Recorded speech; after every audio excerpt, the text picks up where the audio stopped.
Okay, not the greatest find, but not the worst find. Can you see it? Just a kind of circle in copper.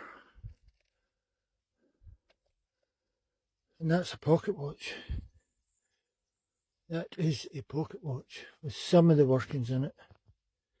Not all of them, but some of them.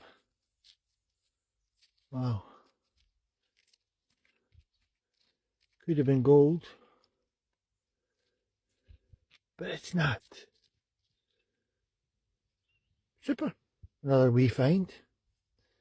That's what we're looking for. Treasures somewhere in this hole, which is like 6 feet deep now. Let's dig on.